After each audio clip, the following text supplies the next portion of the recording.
Hello students, I am Gurvinder Kaur, faculty of Abhipedia. और आज हम यहाँ पे बात करते हैं नाबार्ड की हमारी 10 मिनट की सीरीज। तो इसको हम कंटिन्यू करते हैं यहाँ पे विद न्यू टॉपिक और विद न्यू एमसीक्यू के साथ। So are you ready students? Are you excited? Okay students, so let's see our topic. आज का टॉपिक देखते हैं हम यहाँ पे। और before that see here student, this is the Abhipedia's proud achievers हैं ये 2021 के। और फिर ये लेगेसी कंटिन्यू रहती है, सक्सेस कंटिन्यू रहती है 2022 में। और मोर देन यहाँ पे 40 प्लस सिलेक्शंस जो हैं, 45 प्लस सिलेक्शंस जो हैं यहाँ पे नाबार्ड के ग्रेड ए के अंदर होती हैं, ठीक है, एग्जाम के अंदर। सो नेक्स्ट जो बारी है वो आपकी है स्टूडेंट्स, ठीक है। तो आप बस हार्ड वर्क कीजिए, फोकस रहिए, ठीक है। 30 डेज का बात है तो पूरे अपने जी जान लगाकर पढ़िए, यहाँ पे कोई कसर मत छोड़िए पढ़ने के अंदर, ठीक है। ये सोच लीजिए कि ये 30 डेज हमने अपने नाबार्ड को दिए और अगले हमारी लाइफ के 30 साल यहाँ पे सेट हो जाते हैं, ठीक है। खैर लाइफ अनप्रेडिक्टेबल तो बहुत है, आई डोंट नो कि 30 ईयर्स बाद क्या होगा, बट नहीं, फिर भी आपकी सिक्योरिटी होती है लाइफ के अंदर, करियर को लेकर, फाइनेंस को लेकर, वो एक स्टेबल हो जाती है, ठीक है। करने को आप बहुत कुछ कर सकते हो सकता है आप में से कोई प्राइम मिनिस्टर बन जाए, प्रेसिडेंट बन जाए, कुछ भी हो सकता है, एनीथिंग पॉसिबल, ठीक है। बट हाँ, फिलहाल के लिए आप जिस चीज को टारगेट कर रहे हो फिलहाल तो आप उसी पे फोकस कीजिए, ठीक है। Okay students, so let's see our today's topic. So यहाँ पे हम PYQ देखते हैं स्टूडेंट, यहाँ का 2022 में ये क्वेश्चन आया था नाबार्ड के अंदर। सो लेट्स सी दिस क्वेश्चन, क्या बोलता है इस क्वेश्चन में। पढ़िए क्वेश्चन, मेरे साथ साथ आप क्वेश्चन को रिपीट करना, ठीक है। Recently the multi dimensional poverty index has been released by NITI Aayog. Bihar and Jharkhand states as the poorest, सबसे गरीब, poorest and second poorest state in the country in terms of MPI, which state is ranked third. कहता है पहले number पे तो बिहार लाई करते हैं, दूसरे नंबर पे झारखंड। अब आप तीसरा मुझे बताओ कि तीसरा कौन सा स्टेट है। तो कौन सा स्टेट होगा यहाँ पे? फर्स्ट ऑप्शन है उत्तर प्रदेश, दूसरा है Telangana, third one is the Jharkhand and fourth one is the Assam. तो इसमें से करेक्ट ऑप्शन है स्टूडेंट उत्तर प्रदेश, जो सबसे पुअरेस्ट स्टेट है, तीसरे नंबर पर आता है। पहले नंबर पे बिहार आता है, ठीक है, दूसरे नंबर पे हमारा झारखंड आता है और तीसरे नंबर पे हमारा यूपी आता है, ठीक है स्टूडेंट्स, यूपी आता है यहाँ पे। ओके, सो बात करते हैं मल्टी डायमेंशनल पॉवर्टी की, यही हमारा टॉपिक रहेगा आज का। कि सबसे पहले तो हम ये देखते हैं कि what is global multi dimensional poverty index. सबसे पहले तो स्टूडेंट हमें यही पता होना चाहिए कि मल्टी डायमेंशनल पॉवर्टी इंडेक्स है क्या चीज, जो ग्लोबली रिकॉग्नाइज किया जाता है, ठीक है। इसमें हम क्या ऐसा एनालाइज करते हैं, किस बेसिस पे हम एनालाइज करते हैं कि किसी पर्सन को मल्टी डायमेंशनल पॉवर्टी हो सकती है। सबसे पहले तो आप टर्म समझिए यहाँ पे मल्टी डायमेंशनल, इसका मतलब कि पॉवर्टी का रीजन सिर्फ एक नहीं, बहुत सारे। जैसे कि हम जनरली हम क्या मानते हैं कि भाई जिसके पास पैसा नहीं है, जिसके पास पैसा नहीं है, फाइनेंशियली अच्छा नहीं है, वो पुअर है, ठीक है।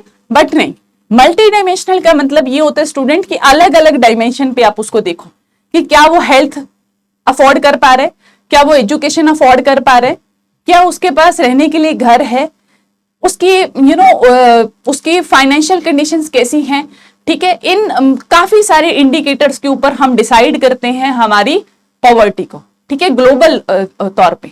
तो इस इंडेक्स को रिलीज कौन करता है, सबसे पहले तो हम यही देखते हैं। The index is the international resource that measures acute multi-dimensional poverty across more than 100 developing countries, ठीक है। 100 से भी ज्यादा डेवलपिंग कंट्रीज में इसको देखा जाता है। क्या बोल रहा है? It was first launched in 2010, this is your first fact. क्या बोल रहे हैं? By the Oxford poverty and human development initiative OPHI, ठीक है। इसको रिलीज कौन करते हैं? सीयर स्टूडेंट, कौन रिलीज करते हैं? Oxford poverty and human development initiative and the human development report office of the UNDP, ठीक है, यूनाइटेड नेशन डेवलपमेंट प्रोग्राम।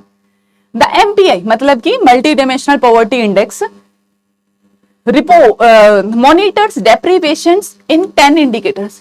कितने इंडिकेटर लेता है ये? 10 इंडिकेटर लेता है स्टूडेंट, पूरे 10 इंडिकेटर लेता है to measure the multi dimensional poverty. कौन कौन से इंडेक्स है यहाँ पे देखिए, जैसे कि हेल्थ, भाई आपकी हेल्थ अच्छी होनी चाहिए, ठीक है, ऐसा नहीं है, ठीक है, कई बार किसी बंदे के पास पैसे नहीं होते, ठीक है, बट वही बड़ा हट्टा कट्टा एकदम हेल्दी है, ठीक है, तो क्या उसको आप पुअर बोलोगे according to global multi dimensional poverty?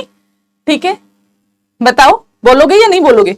फिर एजुकेशन, फॉर एग्जाम्पल भाई आप बहुत रिच हो, एक जमींदार हो, आपके पीछे 100 किले जमीन के पड़े हुए हैं, ठीक है, 100 एकड़ जमीन है, आपके पास एजुकेशन ही नहीं है, आपके पास एजुकेशन ही नहीं, आप बिल्कुल नील बट्टा सन्नाटा हो, ठीक है, तो इस इंडिकेटर को भी यहां कैलकुलेट किया जाए। Standard of living, standard of living का मतलब क्या होता है स्टूडेंट, कि आपकी sanitary conditions, hygienic conditions, diet, ठीक है, आपकी आपकी लाइफ का जो स्टैंडर्ड है, बेसिक स्टैंडर्ड है। स्टैंडर्ड का मतलब क्या होता है स्टूडेंट, कि भाई आपकी लाइफ के अंदर जो भी चीजें ह्यूमन लाइफ को मेंटेन करने के लिए इसेंशियल है वो होने ही चाहिए। जैसे कि सैनिटरी कंडीशंस है ना, हर एक पर्सन के घर में टॉयलेट होना चाहिए, ठीक है, वो एक्सेस कर सके इसको, राइट। क्लीनिनेस का एक बहुत बड़ा रोल होता है हमारी लाइफ के अंदर, अगर वो नहीं होगी तो बहुत सारी मल्टी इतनी सारी डिजीज आपको आके अटैक कर सकती है आपके ऊपर, ठीक है। includes both incidence as well as intensity of poverty, intensity of poverty। so next बात करते हैं यहां पे हम, let's move further। अच्छा, इंडिया में क्या हाल है भाई एमपीए का, एमपीआई का मतलब कि मल्टी डायमेंशनल पॉवर्टी का इंडिया में क्या हाल है? See here, poverty in India still has more than 230 million, 230 million बहुत बड़ा नंबर है स्टूडेंट। इंडिया के अंदर आज भी इतनी पॉवर्टी है, पुअर लोग आज भी इतने लोग हैं।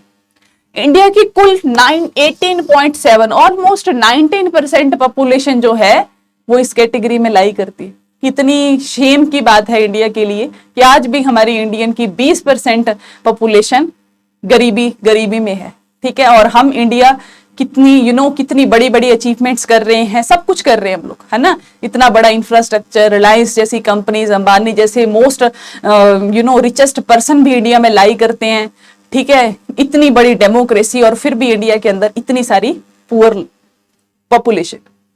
India's progress in poverty, India is among the 25 countries including Cambodia, China, Congo, Honduras, Indonesia, Morocco, Siberia, Vietnam that successfully half their global MPA। इन सारी कंट्रीज ने 50% से भी ज्यादा पॉपुलेशन को पॉवर्टी से बाहर किए। 50% मतलब कि अगर मान लो उनके कंट्री में 100 मिलियन पॉपुलेशन है जो गरीब है, बहुत ज्यादा पुअर है, तो उसमें से 50% को उन्होंने बाहर निकाल लिए, ठीक है, ठीक है, ओके। विद इन 15 साल, 15 ईयर में इन्होंने इतनी प्रोग्रेस की। सो इंडिया ने क्या किया? Since some 415 million Indians escaped poverty between 2005 to 6 और 1920 के बीच में कितने लोगों ने बाहर आए पॉवर्टी से? 415 मिलियन, ठीक है। The incidence of poverty in India decline significantly, हालांकि इंडिया बहुत डिक्लाइन कर रहा है पॉपुलेशन के उसके मामले में, पॉवर्टी के मामले में 55% था 2015 के अंदर और फिर 16.4% रह गया कितना 2021 के अंदर, बट स्टिल 20% का अभी भी कितना है, 18% में से अभी सिर्फ 2% कम हुआ है, 16% अभी भी मेंटेन है, ठीक है। तो यहाँ पे 16% अभी भी हमारा जो पॉपुलेशन है वो यहाँ पे क्या है, पॉवर्टी के अंडर लाई कर रही, ठीक है स्टूडेंट्स। तो इसी के साथ स्टूडेंट हमारा टॉपिक खत्म होता है, बट फिर भी उससे पहले हम थोड़ा सा रिवाइज करेंगे इसको। तो एक बार फिर से देख लेते हैं क्या है भाई। तो क्वेश्चन आया हमारा मल्टी डायमेंशनल पॉवर्टी के ऊपर। मल्टी डायमेंशनल पॉवर्टी की रैंक जो लॉन्च है इसको 2010 में किया गया, और किसने किया था इसको? OPHI ने, इसका मतलब Oxford poverty and human development initiative and human development report office of UNDP, ठीक है। इसके अंदर हम 10 इंडिकेटर्स को मेनली टारगेट करते हैं, ठीक है, health, education, standard of living etcetera. Next India की बात करूं तो मोर देन 230 मिलियन जो पीपल है वो पुअर है, ठीक है। 18.7 पॉपुलेशन आज भी पॉपुलेशन आज भी लाई करते किसके अंदर? पॉवर्टी के अंदर, ठीक है। और जितनी भी इंडिया जो है 25 जो मोस्ट पुअर कंट्रीज हैं उनमें क्या करता है, यहाँ पे लाई करते, ठीक है। बट उन कंट्रीज ने पिछले 15 साल में हाफ से भी ज्यादा पॉपुलेशन को पॉवर्टी से बाहर निकाल दी। इंडिया ने भी सिग्निफिकेंटली अमाउंट में यहाँ पे क्या किया, पॉवर्टी को डिक्लाइन किया है। और 2021 में 16.4% यहाँ पे डिक्लाइन देखने को मिला है। ठीक है, ओके स्टूडेंट। और अगर आपको नाबार्ड का फुल कोर्स यहाँ पे परचेज करना है तो 80% यहाँ पे डिस्काउंट चल रहा है स्टूडेंट। ग्लोबल एक बहुत ही गोल्डन अपॉर्चुनिटी है। ओनली 3000 के अंदर स्टूडेंट आप यहाँ पे नाबार्ड की प्रिपरेशन कर सकते हो, जिसमें फेज 1, फेज 2 प्लस इंटरव्यू यहाँ पे इन्वॉल्व है। ठीक है, ओनली एंड ओनली 3000 के अंदर आप तीनों चीजों की यहाँ पे गाइडेंस ले सकते हो स्टूडेंट। और एक चीज और, अगर आपको माइक्रो कोर्स ज्वाइन करना है, अगर आपको माइक्रो कोर्स ज्वाइन करना है तो आप अभी पीडीए की साइट पे जाकर वहां पे क्या कर सकते हो, चूज एग्जाम में जाकर आप माइक्रो कोर्स ज्वाइन कर सकते हो नाबार्ड का। और उसके अंदर अगर आपको सिर्फ इंडिविजुअल टॉपिक प्रिपेयर करने हैं, जैसे कि सिर्फ और सिर्फ आपको एआरडी करना है, ठीक है, आपको ईएसआई करना है, आपको सिर्फ कंप्यूटर करना है, तो आप वो भी परचेज कर सकते हो। ठीक है, on a very nominal cost. ठीक है स्टूडेंट्स, तो ठीक है स्टूडेंट, इसी के साथ हम यहाँ पे लेक्चर करते हैं over. Thank you so much. Have a nice day.